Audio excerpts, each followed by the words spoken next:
afternoon, and welcome to the Living with Cancer podcast series, Beyond the Diagnosis. This is episode 9, and today we have Nicole Adams, who has joined us to share a little bit about her story. Welcome, Nicole. Thank you so much. Thank you, Belinda, for the opportunity. Good afternoon, everyone. So in the year 2020, I found a very small pimple on the breast. And in that time, it was COVID.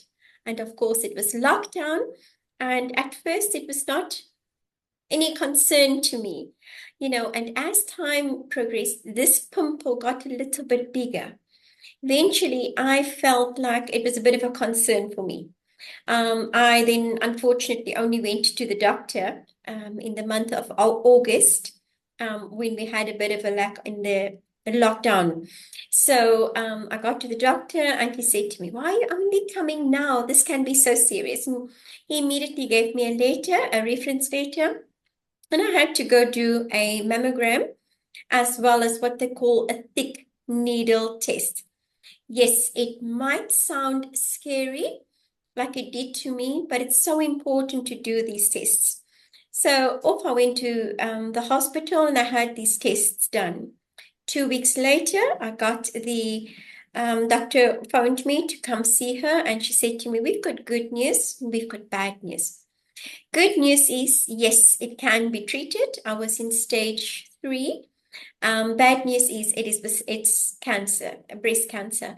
And for me, it was, there's good news to it already. And for me, it was already a blessing from God, the fact that I'm going to get treatment and knowing that it's going to go well. I must admit, I am the 12th member relative in my overall family who's been diagnosed with cancer.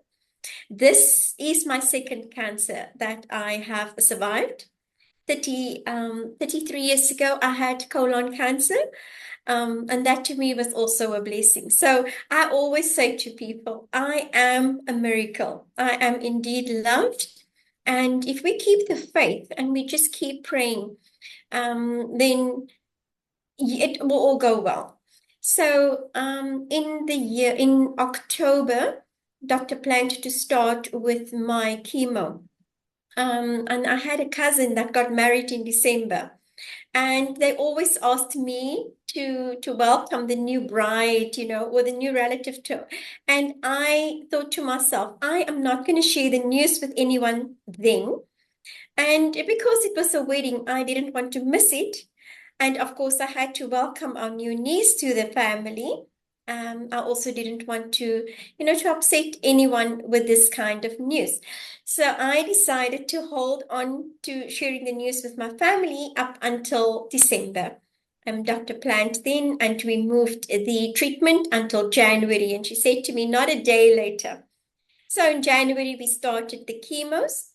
I can tell you it was kind of a lonely process. It was COVID. My family couldn't go into the chemo room with me, but knowing that they outside, they came with their flasks of coffee and the tea, and every session I had either a different relative or friends or colleagues, even my colleagues. They were absolutely amazing, supporting me, sitting outside for those 4-6 hours, whatever, to be there with me. And I have learned that without the love, the support, the care from others, we cannot do this on our own. Then I did my 6 chemos. On some days, after the chemo, you'd go home, yes, you'd be exhausted. And then, that illness starts when you're sick and you are just vomiting, you're just not well, you just want to give up. I've been married, I'm divorced, I moved back with my mom, and I was privileged to have a mother of 72 years old that took care of me. But besides her, I've got the rest of my family that came. They used to shower me, they used to dress me, they used to care for me, they used to feed me. And on the 5th, 6th chemo, I really just wanted to give up. And because I always say, there's people out there that you don't know me. I don't know all of you. But when we pray, your prayers reaches also me. And because of everyone else's support, I got through it. I did my chemos.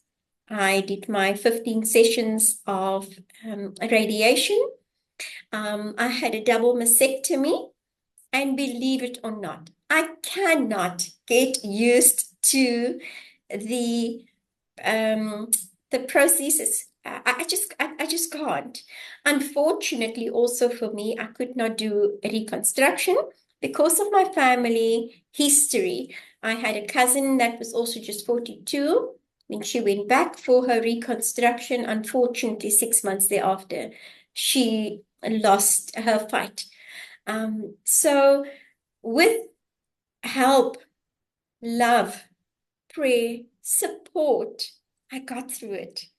And if I can get through it, I know everyone else can get through it as well. Yes, we are all just gifts on this planet Earth. It might turn out that God needs the others already. I always say, Lord, why did you take that one? I'm available to you. And often people would say to me, but you are still needed here to share your story, to support someone else, to encourage and to motivate. Today, I am healthy. Of all this weight that I lost, I've gained back.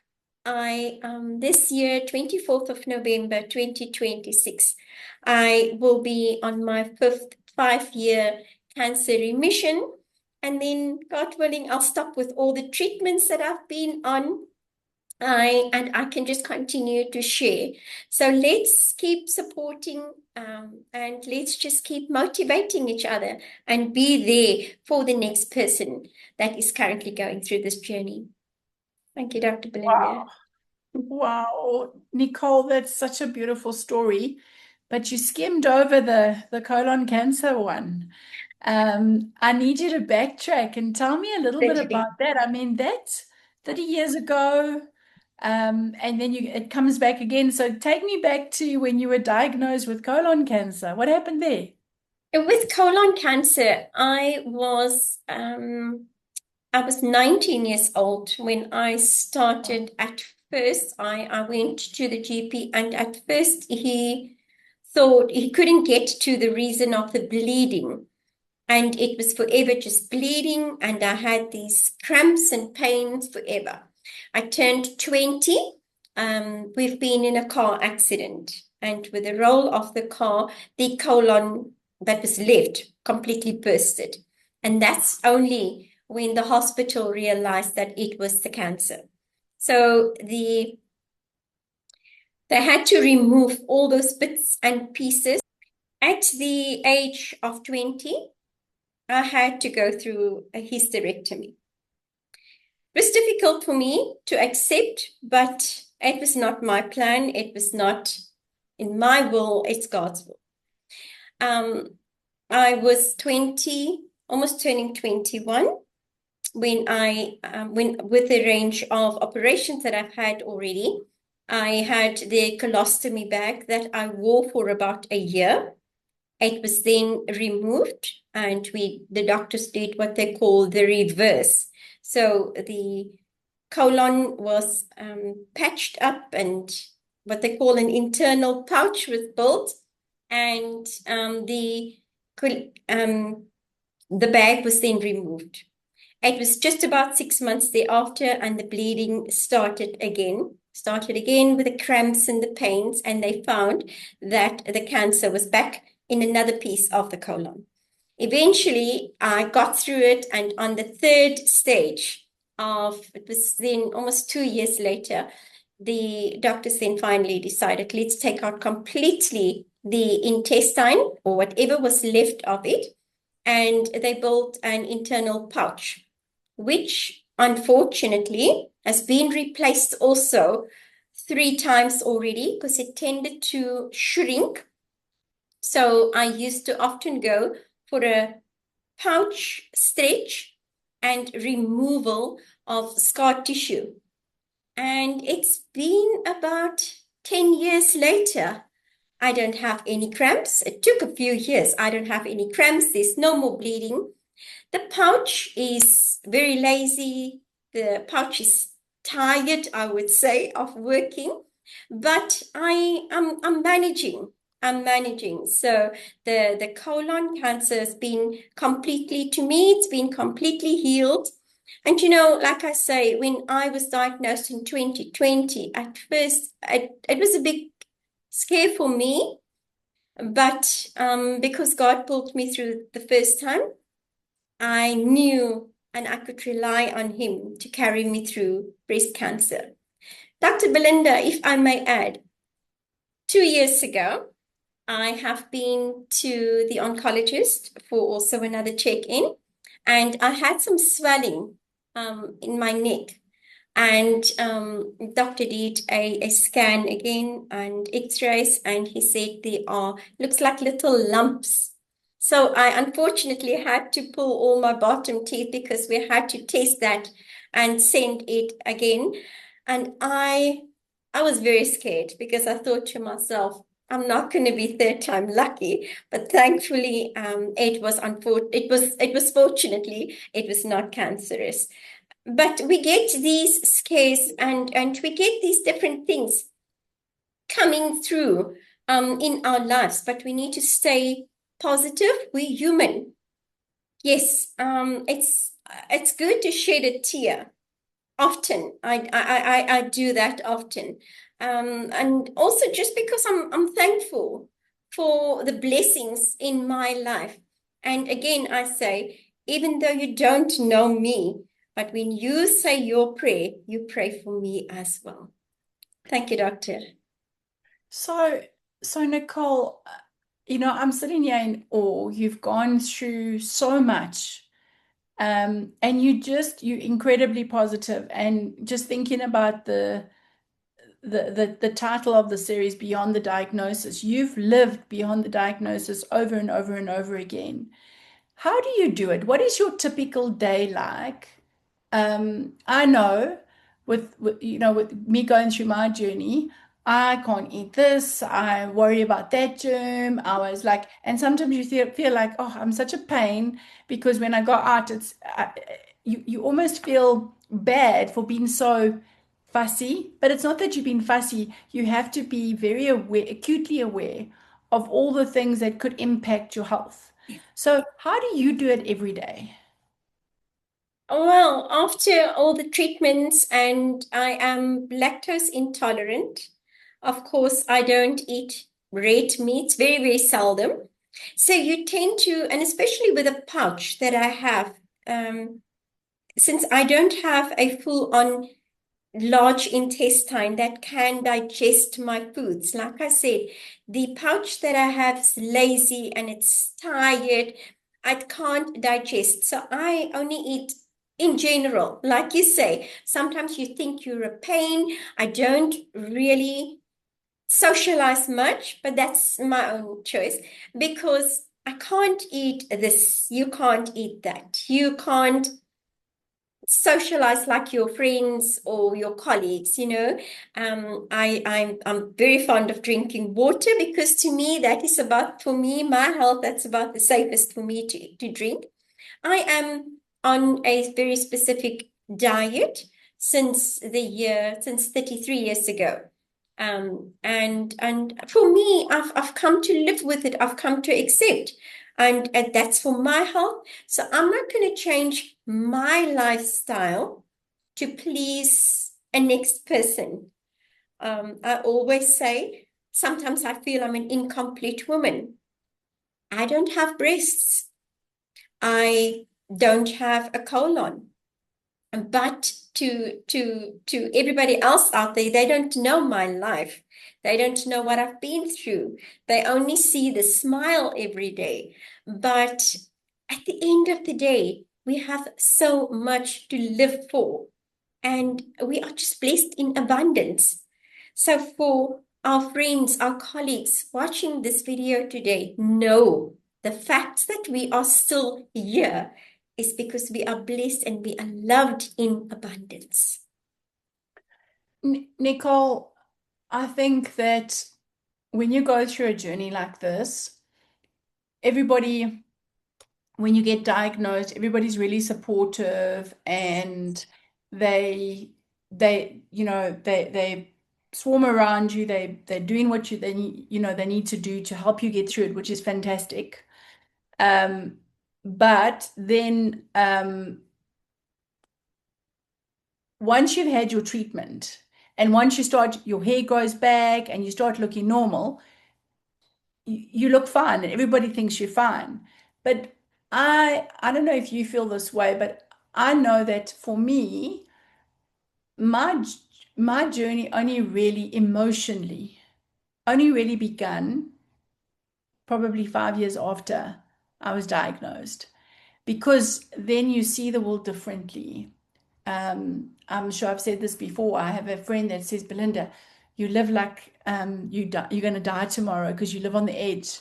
And I do take risks and I do live life full. Sometimes I drive too fast and, you know, but I think it's the, the decision to live beyond the cancer, but at the same time, it is difficult. So share a little bit about your feelings around, you know, you're still living with cancer. You live with cancer every single day. Share a little bit about how you've dealt with it emotionally.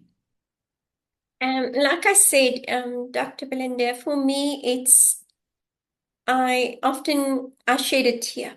I do. I often take long drives. I would take a long weekend off and just spend time with myself. I appreciate me for being the fighter that I am. I don't have, like I say, I'm single and I don't have kids. I couldn't have my own kids, but I am blessed in abundance with bundles of nephews and nieces. I do get the odd days off where you don't want to be with anyone, where you just need to be on your own and just shed a tear. I have a friend that's also been through breast cancer. And, you know, my only, if I look in the mirror, you can't probably see it now. I have these dark scars. And for me, if I look in the mirror at you at first, used to bother me a lot and I used to patch it up with makeup. And I decided, but this is my sign. This is my reminder what I have been through. It's not an easy journey. It's not. People think once you're done with all your treatment, they think you should just be back on your feet. It's just normal. Life goes on. And like I say, this year, God willing, I'm in my 5th year of remission. Dr. Belinda has just said, cancer's with you forever. In the back of my mind, after 5 years, I consider myself to be cancer-free, even though I know I'm going to live with it forever.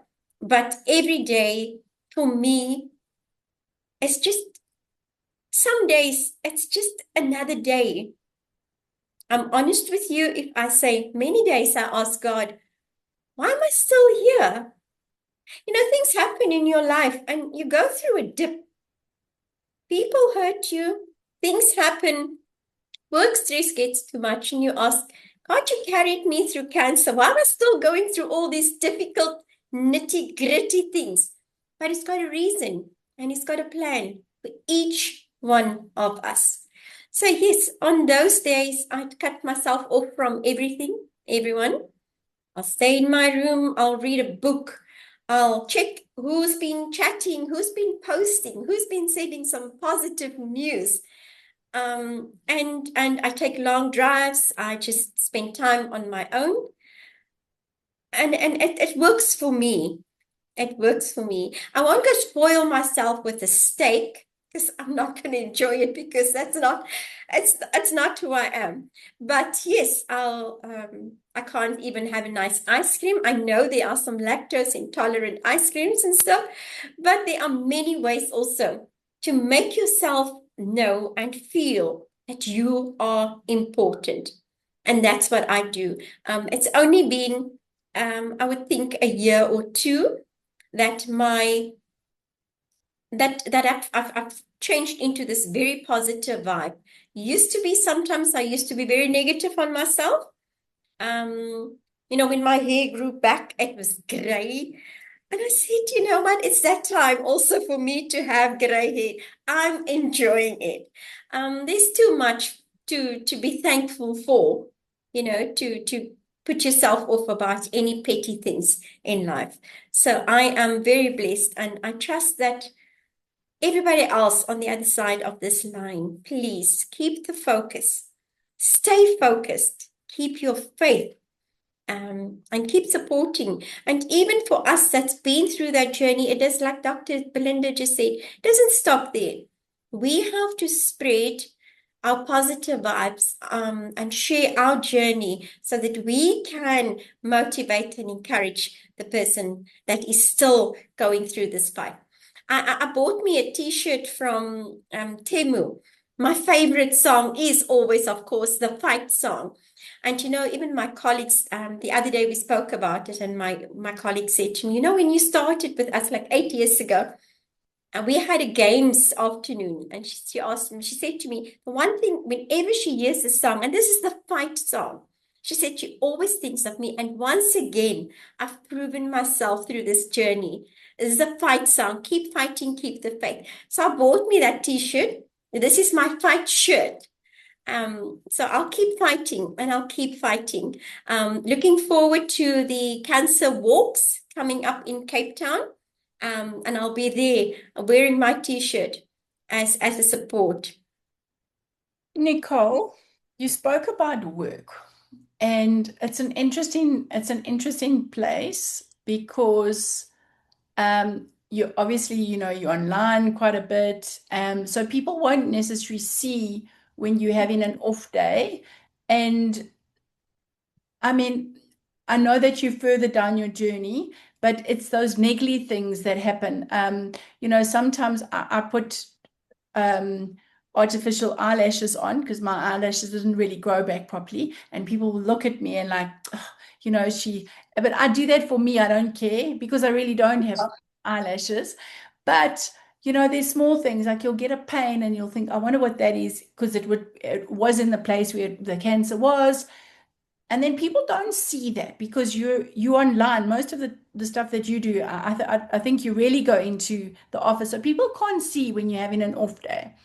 How do you cope? How do you manage? Because I know I can see that you're not the kind of individual that you don't want pity. I don't Yeah. think many people in the cancer space want pity. I don't think we want normal, right? Yes. But how do you let your colleague, are you vulnerable enough to let your colleagues know when you're having an off day? To be honest with you, Dr. Belinda, since I've been diagnosed, my company set me up at home.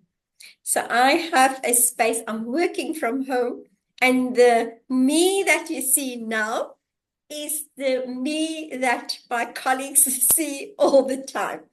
Yes, when I do have that off day, and like I say, I would sometimes tell them, today's not a good day, and I won't switch on my camera because I'm not in a positive vibe to see them or for them to see me, because they all admire me so much for the journey that I have been through, and because they are always so very proud of me, of this fight that I have won.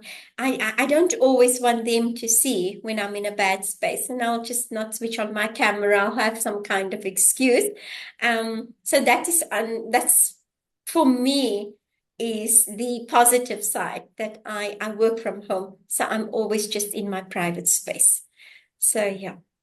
Because you're such a ray of sunlight and you are, you so positive, and I wonder that because you've gone through your treatment, it's people then just start treating you normal, like "Ugh, Nicole's Nicole, Do you not think that, um, especially you on our support group as well, so you see how many more people we keep adding, and you can see that the cancer numbers are growing. Do you not think that sometimes we need to be a lot more vulnerable. We need to share a little bit more. Do you think that we talk about it enough in the workspace?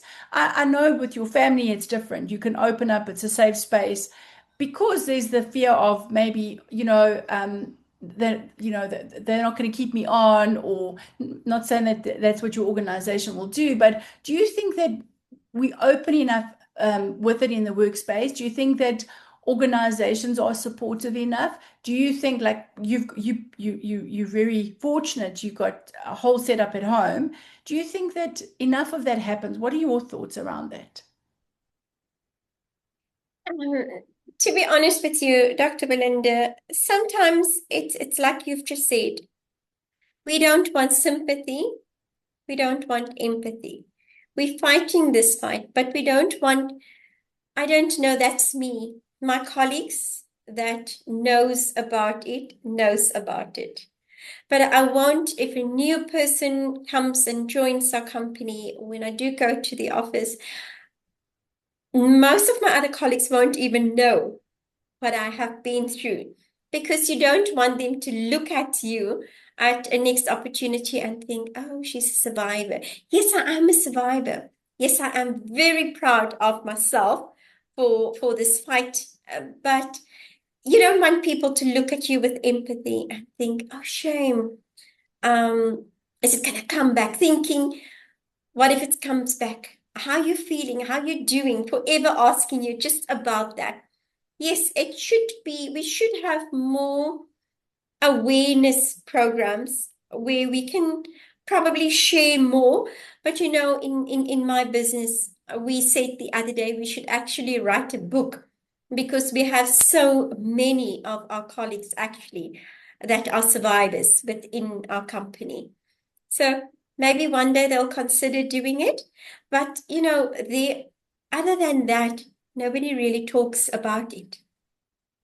And I Yeah. wonder, sorry, I interrupted you. I wonder, um, again, I understand. I take no one with me when I go for my 6 month scans. I mean, I often don't even tell anyone on the group. I just have it. And yes, because we know that when people are, they look at us, they look at the fear in their face, and you don't want the empathy, you don't want the sympathy, you just want to be normal, right?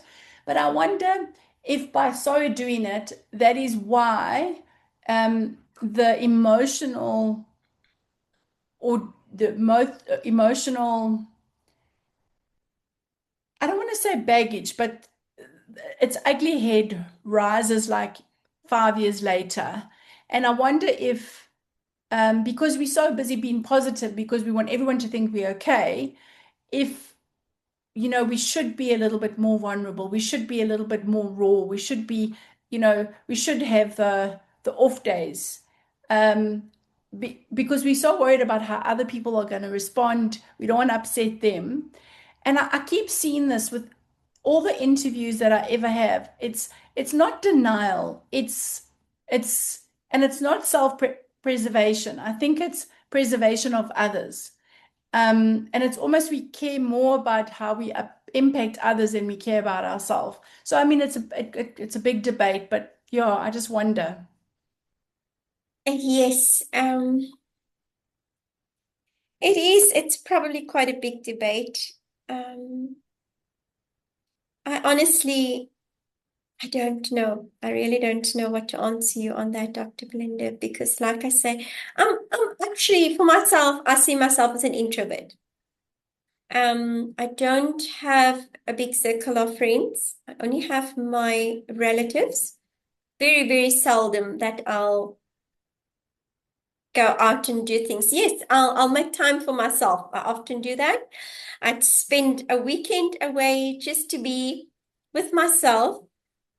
Um, And like I say, many times I wonder, why I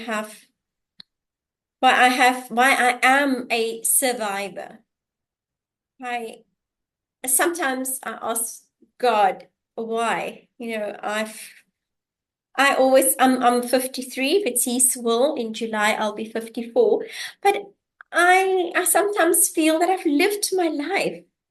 I've done things, I've been places, I've had everything I wanted in life. And for me, I feel my life circle, it's complete. But I suppose to Him, it's not that time yet. So I do keep myself, I love my job. Yes, I work the extra hours. Um, I'm also very much involved at my church, and I have very supportive, the bundle of friends that I do have in my circle, very supportive. And they also know if they want to do some things, or if it's, especially if we need to go camp with the youth and stuff, they know it's a no-go for me. Unfortunately, I won't be able to join them, but I'll support them throughout whatever the planning and stuff. There's many petty things that I don't interact with, but I've made peace with it. So for me, if I'm at peace with something, then I expect from the next person also to accept it. But like I say, I don't I don't know. I don't always want to talk about it. I don't know why. Nicole, I'm in awe and I'm so honored that as an introvert, you made yourself so vulnerable to share your story and that I got to know you a little bit better and I got to understand because I think there's always a story behind the story. And I mean, two times, cancer survivor, wow. And the words that you kept on repeating, and I took note of a few times, was acceptance. And I think you ooze with acceptance, um, and the inner peace that you have, which I know is largely driven by faith. And I don't think anyone that goes on a cancer journey can do this on their own. It's definitely a faith journey. Um, Even if they don't always acknowledge it, it's often only then when people pray, right? But um, I think I think for me, I just want to say thank you. Thank you for sharing your story. I'm in total awe of what you've achieved, your attitude, how you see life and how you see your journey. For most people would say, gee, that's scary, but you've just embraced it. So thank you. And thank you for all you do on our support group too.